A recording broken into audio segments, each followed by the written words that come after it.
사랑의 하나님, 감사합니다. 오늘도 귀한 하나님의 말씀을 읽는 이 시간 가운데 성령 충만케 하시고 새롭게 읽는 신명기 말씀을 통하여 하나님의 말씀에 순종하고 그 하나님의 통치에 따라서 나아갈 수 있는 그런 삶이 인생이 될 수 있도록 인도하여 주시옵소서. 감사와 찬송과 영광 올려드리며 살아계신 예수 그리스도의 이름으로 기도합니다. 아멘.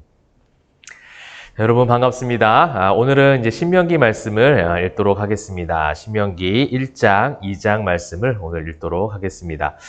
이제 신명기 말씀은요, 다시 한번 선포된 그런 하나님의 말씀이라고 할 수가 있습니다. 그 하나님의 말씀을 이제 모세가 출애굽의 40년의 여정이 모두 다 지나간 이후에 오늘 이제 시간적 배경도 1장에 나오고 있죠. 1장 3절에 보시게 되면 40째 해 11째 달 이렇게 나오고 있습니다. 40년이 지나고 난 이후에 11월 정도가 된 이 시점에서 이 광야 생활의 모든 생활을 이제 여정을 회상을 하면서 그 생활 가운데 함께 하셨던 하나님, 또 그 하나님의 함께 하심을 통하여 배웠던 역사적인 많은 고민들, 우리의 경험들, 이런 것들을 다시 한번 기억하게 함을 통하여서 이제 가나안 땅에 들어갈 이스라엘 백성들, 가나안의 2세대가, 다음 세대가 하나님 말씀대로 잘 순종하고 살아가기를.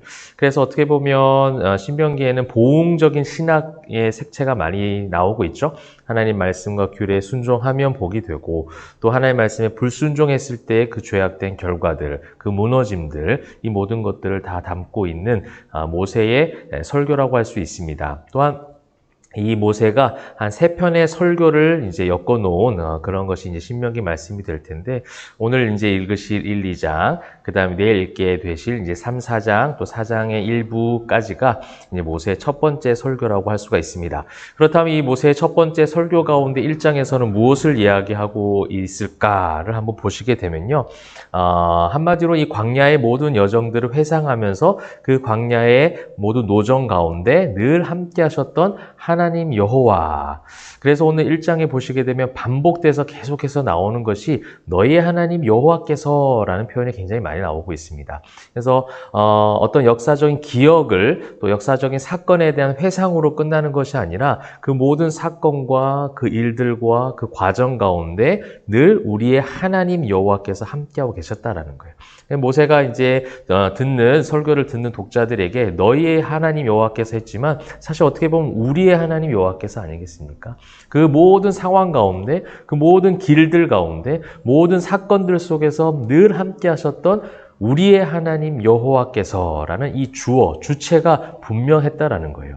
여러분, 이것은 우리가 신앙생활하면서 당연한 것처럼 여겨집니다. 당연히 하나님께서 우리와 함께 하셨지라는 입술의 고백은 늘 우리는 잘 하죠. 그런데 이스라엘의 그 출애굽 이후의 40년의 광야 생활을 한번 우리도 함께 모세처럼 회상하고 돌아보자는 거죠. 우리는 조금 더 기억을 빨리 할 수 있지 않습니까? 이제 모세 오경의 말씀을 출애굽기부터 쭉 해서 읽어왔잖아요. 그래서 그들이 어떻게 광야 생활을 했고, 어떠한 사건을 통해서 그들이 불순종함으로 인하여 40년의 광야 생활을 하였고, 그 상황 가운데 순종했던 역사들, 또 반대로 불순종했던 모든 사건들을 우리가 이제 성경을 읽음을 통해서 기억을 해볼 수가 있죠.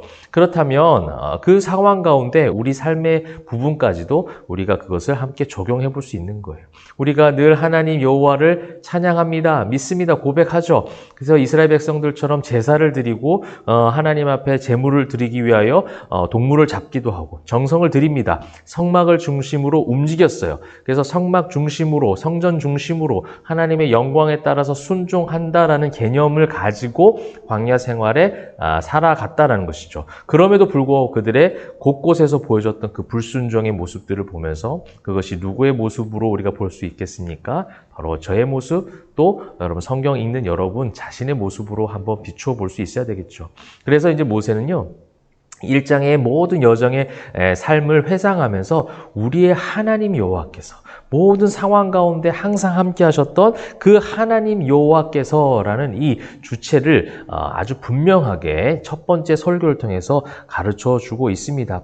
많은 하나님의 약속을 받았던 사건도 이야기하고, 또 호렙산에서 또 어느 산지로 갔고 누구를 만났고 누구와 싸웠고, 그죠? 그 다음에 뭐 재판장을 이제 만들어서 천부장, 백부장 그 사건 사건 기억나지 않습니까? 출애굽기 18장 보시게 되면 모세가 모든 사람들이 재판하는 것이 다 힘이 드니 장인 이드로가 지혜를 줘서 이제 재판을 할 수 있는 동력자들을 세우는 사건들도 기록을 합니다. 그러면서 재판은 어떻게 해라 하는데 그 재판의 기준을 하나님의 마음으로 하라는 것이죠. 그래서 이제 재판에 대한 부분들을 얘기하면서 17절에 외모 보지 말고 귀천 차별 없이 듣고 사람의 낯을 두려워하지 말 것이며 스스로 결단하기 어려운 일이 있거든 내게로 돌리라 내가 드리리라 하였고 이렇게 이야기하고 있습니다. 그래서 내가 너희의 행할 모든 일을 그때 너에게 다 명령하였느니라. 하나님께서 모세에게 말씀하여 이르시되 그 말씀 들었던 그 이야기들을 모세는 백성들의 그대로 전달을 하고 있고 또 이 모든 재판을 또 어떤 인간적 힘이 들어갈 수 있는 이 재판장을 세웠던 이야기를 회상하면서 그 모든 재판의 기준도 그 재판하고자 하는 마음도 인간적 기준이 아니라 하나님 여호와의 마음으로 이 모든 일들을 감당하라고 너희에게 명령하였고 너희는 그것을 기억해야 한다. 그래서 사람을 외모로 판단하지 말고 겉모양을 판단하지 말라라는 이 회상, 이 가르침 이것을 통해서 다시 한번 그 주체를 하나님 여호와로 바라보도록 만드는 것이죠. 그래서 19절에 바로 나오는 것이 우리 하나님 여호와께서 우리에게 명령하신 대로 우리가 이렇게 이제 나오고 있지 않습니까? 하나님의 명령하신 대로 그 모든 광야 생활 가운데 우리가 살아왔다라는 것이죠. 그래서 정탐꾼 보고 사건도 기록을 하고 있습니다.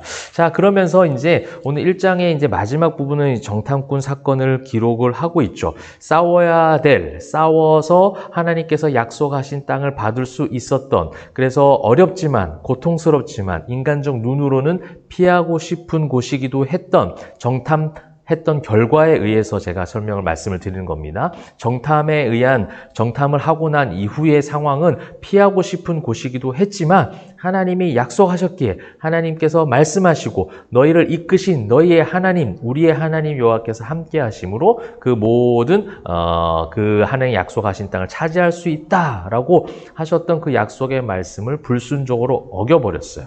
그래서 싸우라고 할 때 싸울 수 있다고 하나님께서 도와주시겠다고 할 때 싸우지 않고 피하다가 이제 하나님께서 40년 노정으로 40년 광야로 다시 광야 학교로 들어가라 하니 그제서야 이제 뒤늦게 정신 차리고 우리가 올라가서 싸우겠습니다. 하나님이 허락하지 아니한 싸움을 또 하는 것이죠. 계속 어떻게 보면 신앙의 청개구리 같은 모습을 보이고 있는 것입니다. 싸우라 할 때 가라 할 때 가지 않고 또 멈춰서 할 때 또 멈춰서는 것이 아니라 또 가버리는 그런 어떤 반대의 의미로 그래서 이제 신명기에 아까 제가 처음에 말씀을 드렸던 것처럼 신명기 말씀에 흐르는 그 기조가 무엇이에요? 순종과 불순종이라는 거예요. 하나님 말씀을 의지하고 그 말씀에 순종하고 나아가는 그 인생, 그 순종의 마음을 가지고 하나님께서 어려운 광야지만 하나님 어려운 전쟁이지만 피하고 싶은 싸움이지만 그 속에서 하나님 여호와께서 함께 하시니까 가능하다라는 것을 순종으로 고백하고 나아갈 수 있도록 모세는 이 설교를 통해서 가나안 땅에 들어가기 직전 후손들에게 이것을 가르쳐주고 싶었던 거죠. 그래서 2장에 보시게 되면요, 이제 그 가는 과정 가운데 요단 동편에 있는 그런 어떤 민족들이 나와요. 세일 민족이 나오고 모압 족속이 나오고 암몬 족속이 나오는데 우리가 생각할 때 가나안 땅에 들어갈 때 싸워야 될 모든 민족과 무조건 다 싸워서 승리해서 들어가야 된다라고 생각할 수 있는데 이 2장은 굉장히 중요한 포인트가 있습니다. 싸우지 말라라고 했던 그 민족이 지금 2장에 기록되고 있는 거예요. 결국 순종과 불순종에 대한 부분들을 하나님은 가르쳐 주시는 거예요. 어떻게 보면 싸우라고 할 때 싸우지 않았고 싸우지 말라고 할 때 싸우려고 하는 그 인간적 죄에 대한 습성, 이것을 하나님의 그 통치하심 가운데 들어가는 연습, 훈련, 지금 그것을 시키시는 것이죠. 그래서 하나님 말씀대로 순종하는 것이 무엇인지를 이 2장을 통해서 한 번 더 가르쳐 주시는 거예요. 세일 그 민족 만났을 때 싸우지 말라, 너희는 싸우지 말라, 그들과 다투지 말라. 지금 4절, 5절에 나오죠. 그들의 땅은 한 발자국도 너희에게 주지 아니하리니 하나님께서 너희에게 넘겨주지 않았다. 내가 이 민족을 너희의 손에 넘겼다. 이런 표현도 제가 한번 말씀드린 적이 있죠. 그렇게 하나님께서 주시면 하는 것이고 아니면 아니라는 거예요.